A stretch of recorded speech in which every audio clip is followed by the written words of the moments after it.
Roblox hesitantly is one of my favorite games of all time, if you can even call it that. Ever since I was a kid, Roblox always seemed like a game I could rely on to deliver me fun experiences. There was always something special about Roblox that was hard to find anywhere else. Maybe it was the poorly made but love-filled games that could be made and uploaded for anyone across the world to play. Maybe it was the community that made up this relatively niche and simple game. Nonetheless, it captured me. I loved Roblox, despite its flaws and changes over the years, and I still do. Even after multiple shifts in community, goals, and friendships, it truly does feel like nothing has really changed, except for one thing. Nowadays, it's really hard to find good games on Roblox, with my front page being filled with another Skibbity, iShowSpeed, Kaizenat, Brainrot Obby, or Tycoon, or another gambling RNG game with quick shots of dopamine that instantly dissipate as your moment of luck is replaced with another common or uncommon filling up your screen. Or even Bruz versus Huz. Yeah, finding a good game on Roblox is like digging on a beach for gold with your bare hands. Still, on the occasion where I'm not playing another brain dead simulator or obby, I stumble upon some games that have so much passion and soul put into it that I can't help but play. And one of these games is a little one I've tried called Pilgrammed.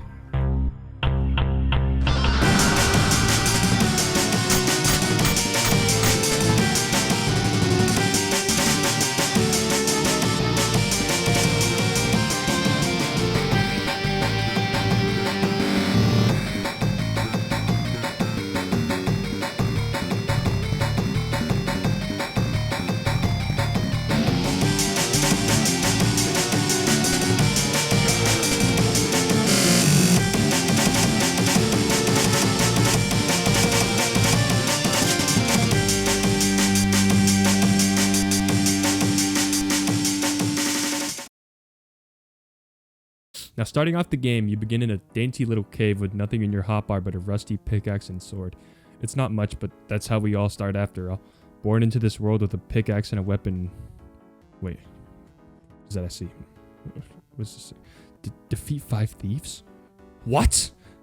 This game is a bandit beater? No.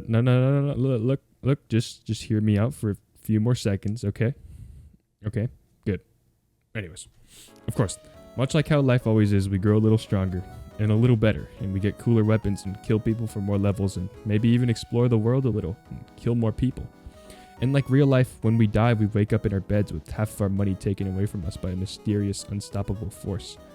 Of course, we can always put our money in the bank to be stored for us, but where's the fun in that? That's besides the point. At this point, you're probably asking, what separates this game from any other game on Roblox? And to that I say, quite a bit. Unlike other games within the genre like Deep Oak and Rogue Lineage or other MMORPG/Souls-likes out there, I feel like Pilgrimmed prides itself on never taking itself too seriously. There's no real tangible story you can really make out past the Thief King, besides maybe the Kai Legion and Catacombs way later within the game. But despite this, it never becomes too complicated to find the next thing to do or the next thing to kill.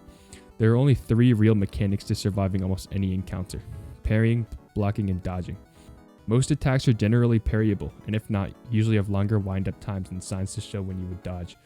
Blocking is almost never utilized in most fights, especially when the ability to parry completely outshadows it by nullifying damage and sometimes stunning enemies, allowing for a chance to counterattack with your own weapon. The simplicity of the game allows for a formulaic approach to almost every single fight in the game. When the enemy attacks, the first step, generally, should be to parry. If you can't parry, then the enemy's attack will block break, and you should instead roll away, or to wherever you want to maneuver to. The roll gives invincibility frame, so you can't get hit if you roll as the enemy hits you. So you're probably asking, why should I care? Doesn't all seem kind of repetitive? And you should be right, but playing Pilgrimmed and fighting different bosses almost always seems like a brand new challenge that needs quick adaptation and an evolution of how you fundamentally play the game to beat. Still not convinced? Well, yeah, okay, then just leave, get out.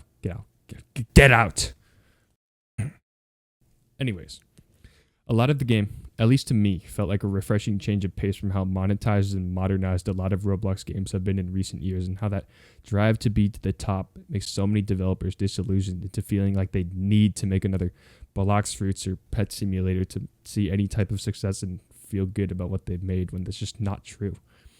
Pilgrim feels like a game conceived of in an older age of Roblox, a time when people would just make anything that they thought would be cool to show off to other people, just with the developers and modernized technology necessary to make that vision a complete reality.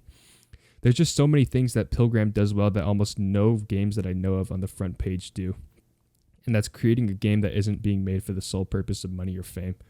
I've been playing Pilgrim for about 2 years now. I began playing a couple months after its initial release, and its atmosphere, its design, its passion, it all drew me in. I wanted to see what the game it had in store. I wanted to see more about the game.